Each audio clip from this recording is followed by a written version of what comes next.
cheeses, and helpers for refreshments after World Day of Prayer service on Friday. AM? Pardon me? It starts at 10. Oh, it starts at 10. Please see her downstairs after the service if you can assist her. Are there any other announcements?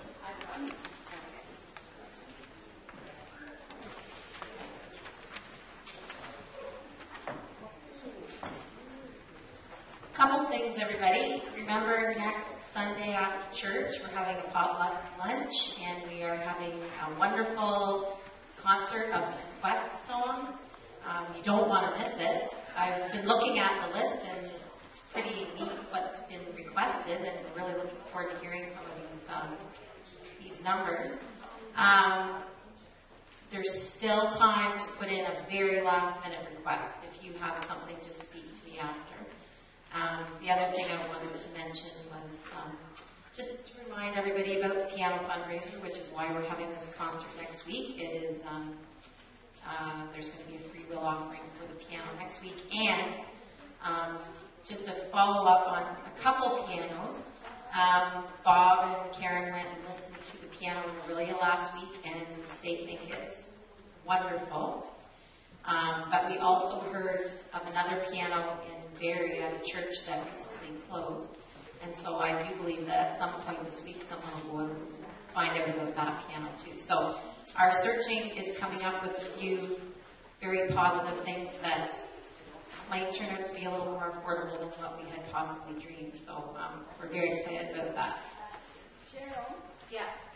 Where do the performers meet? Do they just come and sit in the sanctuary, or are they meeting in the parlor? I would have to think that there's a few that will need to warm up. So if performers can grab a quick bite to eat, and then we'll probably do some warming up in the parlor. I'm not 100% sure, but we'll get that information out. But yeah, we'll definitely have everybody meet in a common area. Thanks, Cheryl. Are there any others?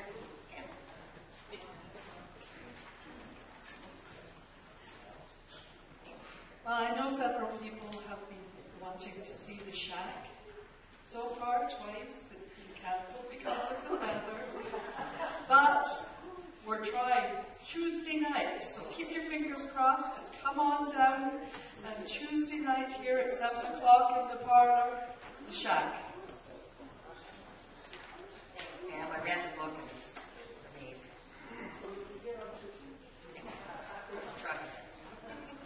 Are there any other announcements? Well, let's have birthdays, anniversaries, good weather, whatever.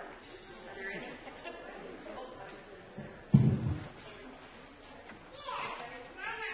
No? Come on. Take a legion. Oh, there you go. I've got this handsome young man right here. Have you got something? No? Oh, and you want to tell me. I'm sorry. Karen. Oh, I'm sorry, Karen. Jeff had a birthday a couple weeks ago, and I forgot to put in a hand. Oh, okay.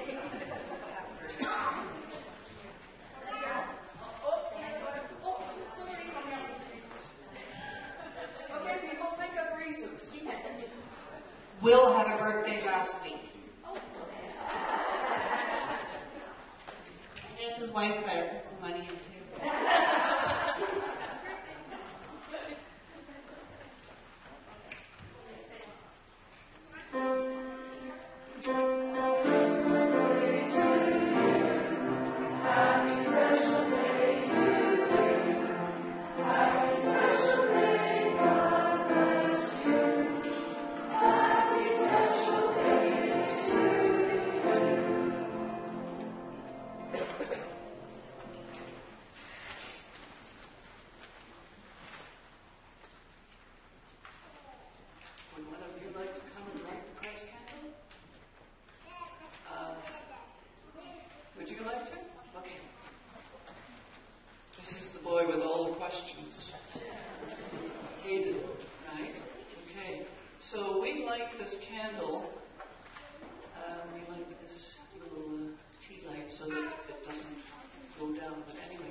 So light the candle for us.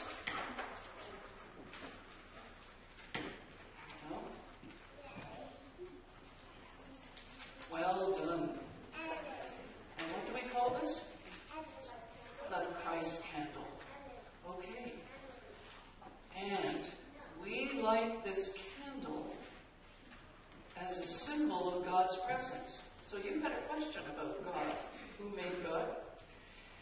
You know, I've been thinking about it a lot, and we talked about it last week. The true answer is that God is at the very beginning, and we, you know, as far as we know, God made everything. Nothing made God. God is right from the very beginning. But God's also in there, and in everybody here. And God is between us, right? There's a very powerful presence. And if we take care of God between us, wonderful good things can happen in the world.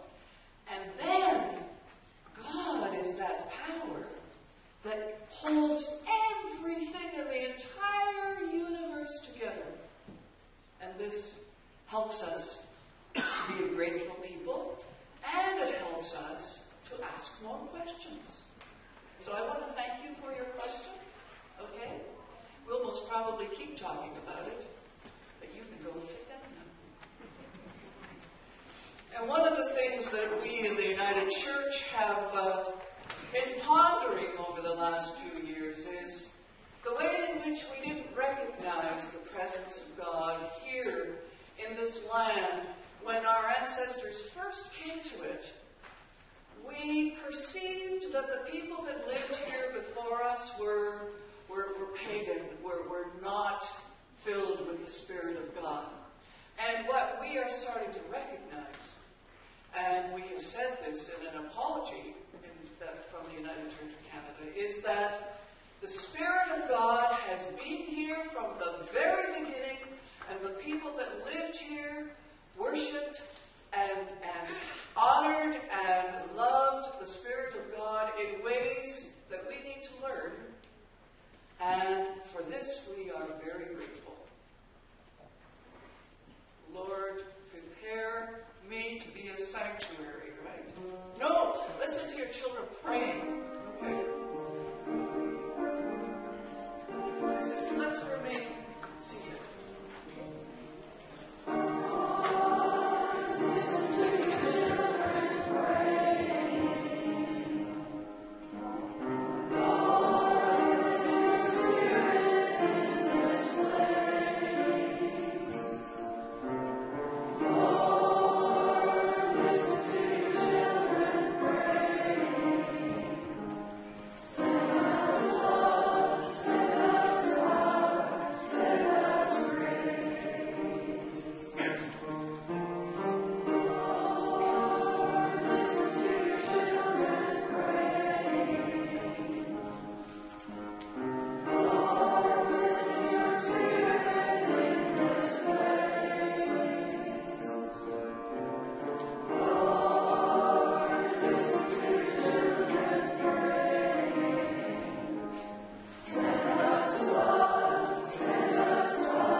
Leading us in worship today.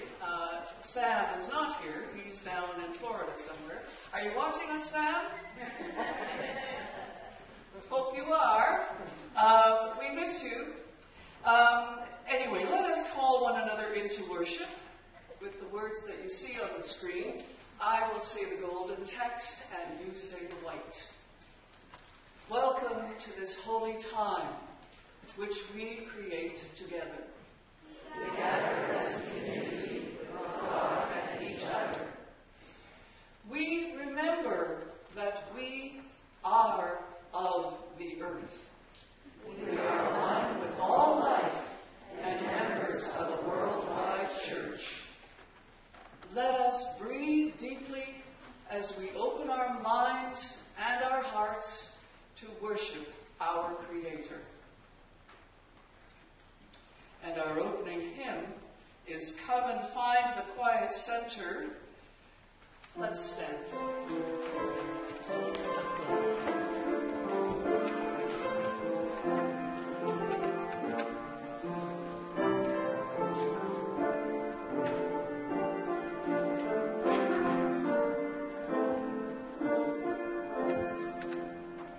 Come and find the quiet center in the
stories that Jesus taught his disciples long, long ago, and which we have continued to say down through the centuries, and our children here in the church have learned. So let us say together, Our Father, who art in heaven, hallowed be thy name. Thy kingdom come, thy will be done on earth as it is in heaven.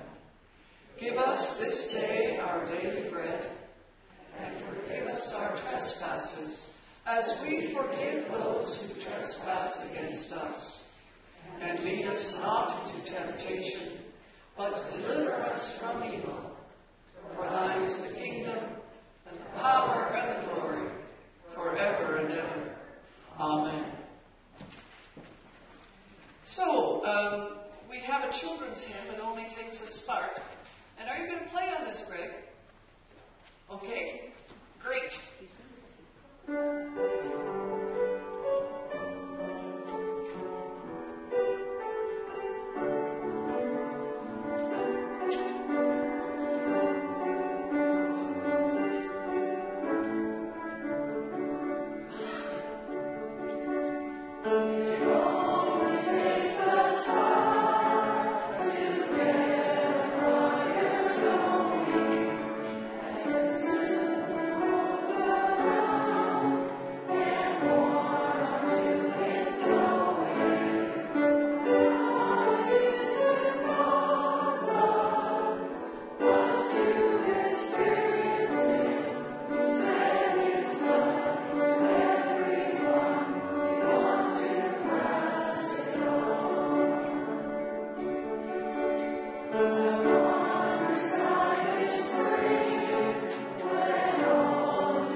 Children, come and join me up here. I have a fire here that's in need of a spark. Okay. Gather around the fire. Everybody, there's no fire there yet. But we are going to build a fire. Okay? Come close. Can you come sit over here? Yeah. Let's just, everybody get close in. Okay. Now, Krista wasn't able to be with us today, and neither was Jerome. Krista's not feeling too well, so it says in here that Krista and Jerome are going to be with you, but I'm afraid you've got me.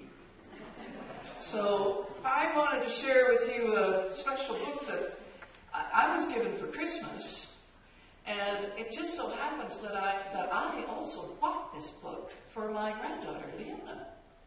So not only did I get to give it to my granddaughter, because I thought it was really neat, but somebody thought, oh, Meg would really like this book, and gave it to me. So I have it too. It's called I Am Human.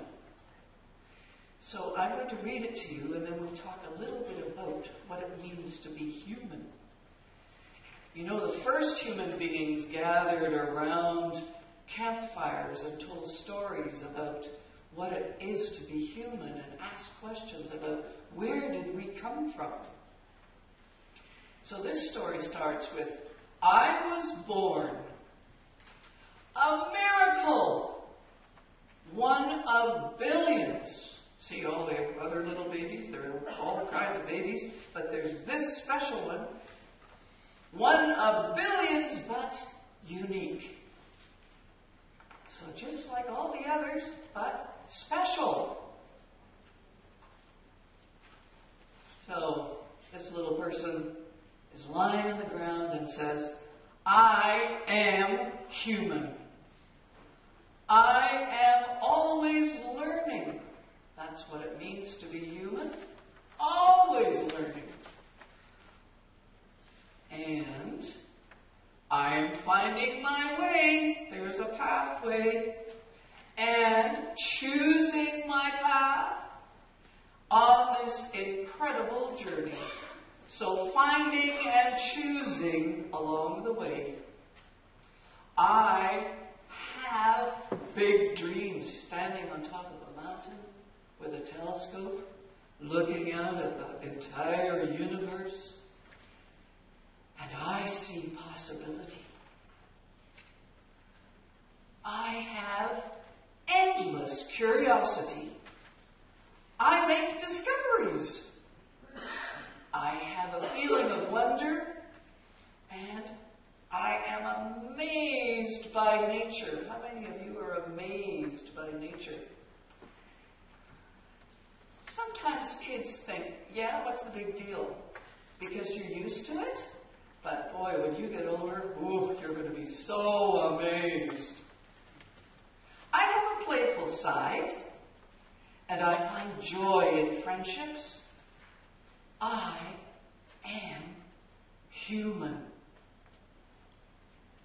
He's carrying a stick with a star at the top. Oh, and that looks like he's playing a game. Or, you think it's a little boy or a little girl?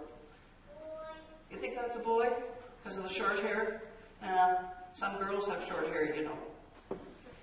But being human means I'm not perfect. I make mistakes. Oh, looks like they had a fight. See that? This little person was walking away. I can hurt others with my words and my actions and even my silence. I can be hurt too. Looks like these people are making fun of him. You see that? You ever had that happen?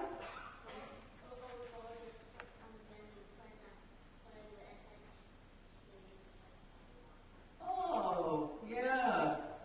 We can interpret the story lots of different ways. Yes. I can be fearful of things I don't yet understand. There's a great big ladder going up there, and it doesn't look like he wants to go up. And I can be timid to try something new. What's going on here? He went up the ladder, and now he has to jump off, maybe into an ocean, maybe into a swimming pool, maybe into the ground, and that's why he's so timid, yeah. Could be a mud puddle, yeah. I have a heavy heart when I feel sadness. And one of the best things about human beings is they have a sense of humor. They like to laugh. That's not in here, but I'm working with what's being given. I then remind myself that I'm human and I can make choices.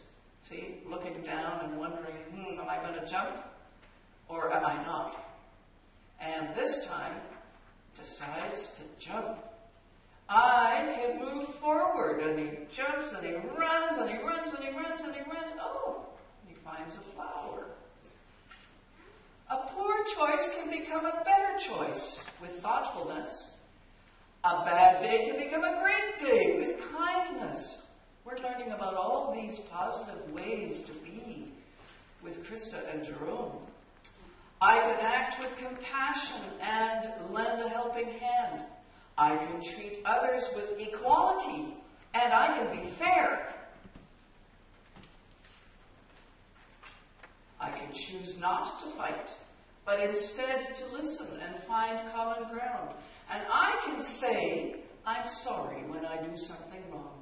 and I can ask for forgiveness. Because I am human. And one of billions of humans, but I am unique. I am not alone.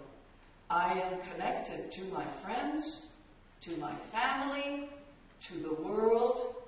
We are humans together. And that is the end. No, it's not the end. And I will keep trying to be the best version of me that I can. I am full of hope. I am human. What's weird? Yeah, he grew wings. Now, you know, if I was writing this book, that's not the way I would end it. Because suddenly he becomes a little boy with wings. As if that's a better human. Yes? Oh, so he's pretending. But his pretending is actually making it happen. That's something that we discover when we act, when we pretend, when we use our imagination. Sometimes we change the world, don't we? Well, you know what I was going to do? I was going to light a candle for each one of you. I'm not going to do that because it's going to take too long. We're going to do that downstairs, okay? Okay? Because we have a big meeting that's happening. All these people here are going to stay, right? For the meeting downstairs, we're going to try to keep it short and sweet and efficient. But we're going to, you are all part of our family, and rather than putting you off in an outside room, we're going to have you right there in the midst of us, okay? And I've got something for you to do. I'll tell you later, okay? But we'll have an activity, and you will be right in the midst of the family when we have our meeting. So right now, I'm just going to light this, oh, do I need to ask my special, there we go. This candle was made by bees. Well, human beings made this candle, but it's out of beeswax. The bees made the beeswax, and then the human beings collected the beeswax and made a beautiful candle. And that's how we work with the bees to help our world, because beeswax helps to clean the air. Did you know that? Yeah, it does. I'll tell you more about that another time. But we'll put this in we're going to just let this fire burn as a reminder, of our special time here. And let's just hold hands. Can we hold hands? Oh, Braylon, you need, here, you come here. There, and you, is it Jackson? Wes, okay. Hold Wes's hand. I can be forgiven for getting Wes and Jackson mixed up. Pray, let's pray. Say after me, dear God, thank you for making us human. Help us to become more like Jesus, who was human like us. Amen. Okay, I think you have some teachers who are going to be with you.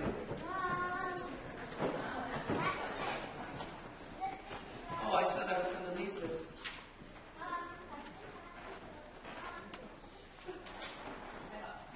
Okay.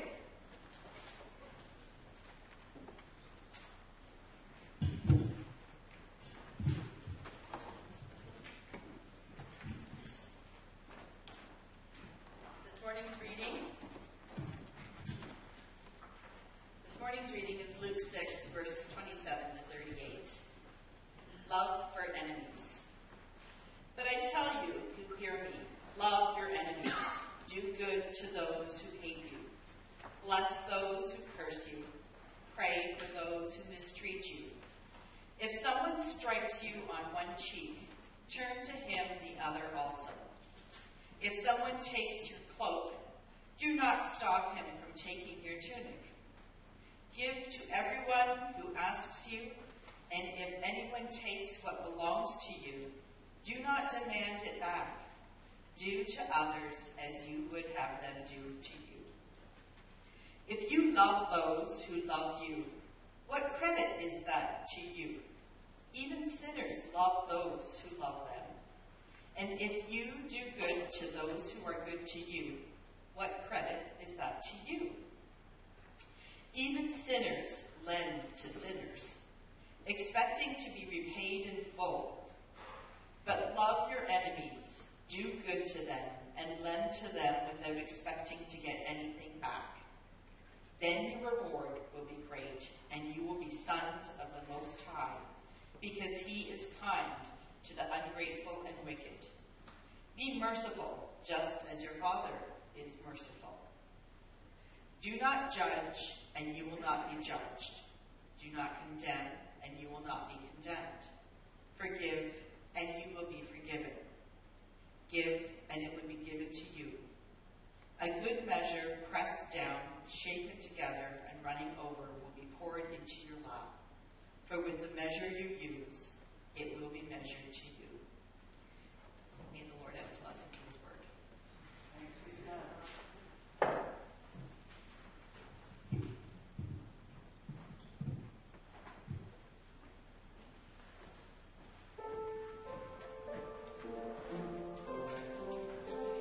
So we're going to pray. Our song is a prayer. Spirit, open our hearts. So let's just remain seated.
May I speak only truth, and most importantly, may only truth be heard by you.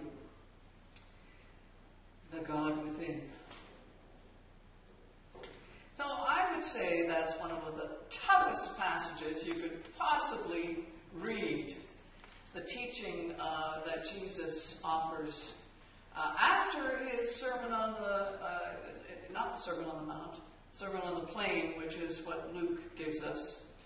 But the teaching about loving your enemies and doing good to those who show hate to you, from whom you experience hate, do good to them. That's a tough one. That's a really tough one. And I thought to myself, okay,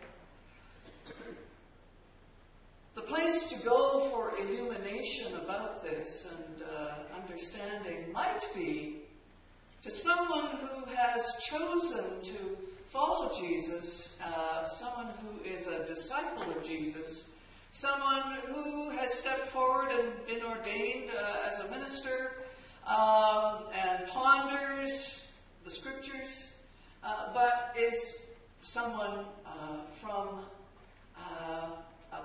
a place where it would be very, very difficult to keep this teaching. Very difficult to follow Jesus' alternative way of love. There should be, must be, have to be S there. To show possession. Jesus' alternative way of love in the world. You remember last week when we spoke about the first part of the sermon and Jesus' sermon on the plain, and the blessings for those who are experiencing difficulties, and the woes or the great sorrow over those who are extravagantly rich, excessively rich, and do not pay any attention to the poor. So this teaching comes after that, to the same group of people. And you'll remember I spoke about Howard Thurman. I've been, you'll notice in my musings in the newsletter, I speak about Howard Thurman and his poem, The Work of Christmas, and how when I read it during our Christmas cantata, most probably because Janet Spring had just walked into the room and I knew her to be the mother of Karen and involved with all the work that she's been doing to try to release Edwin from prison, her son-in-law. And I mentioned to some folks that I've read that poem over and over again. I know it cold. I didn't even really pay that close attention. I just went, oh yeah, okay, I can read that. And then in the moment of reading it, with all these people listening, and in the context of that incredible Christmas cantata, my throat caught, and I choked in a way that I haven't. It was just like, whoa, and everything after that was said through, a tight throat and tears. I could hardly stop myself from weeping. This is the kind of thing you need to get control of before you read a text like that, and in some ways I hadn't prepared myself. So it caught me unawares. And because of that experience, I've been pondering it.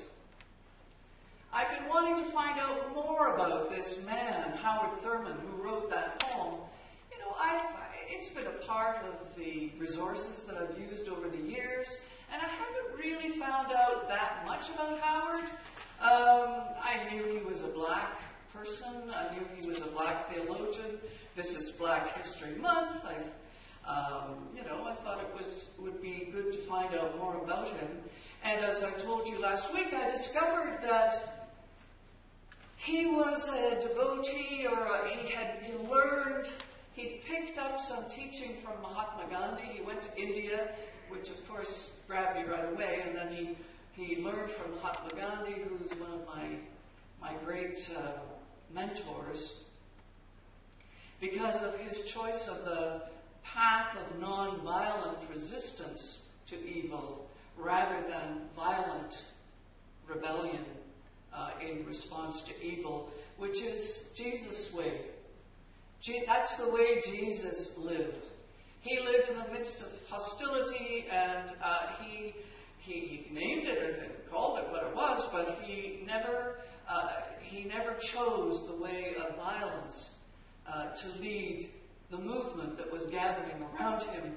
So Howard was very affected by Mahatma Gandhi, came back, and was also very affected by a conversation that he had with the principal of a college. They were doing a kind of a tour of India, and this man took him into his office, and they had a fairly long conversation where he was asked. The principal of the college was a Hindu, and he asked Howard Thurman, a vibrant, young, intelligent, educated black man from America, he asked him, "What are you doing? Are you not from America? And is this not where your ancestors were brought hundreds of years ago from the coast of Africa, enslaved, living under the most brutal conditions, and even though your people have been set free technically, you live in a segregated society. Basically, the architects of apartheid in South Africa, you may or may not know, came to the United States to do some studying about how to do some research about how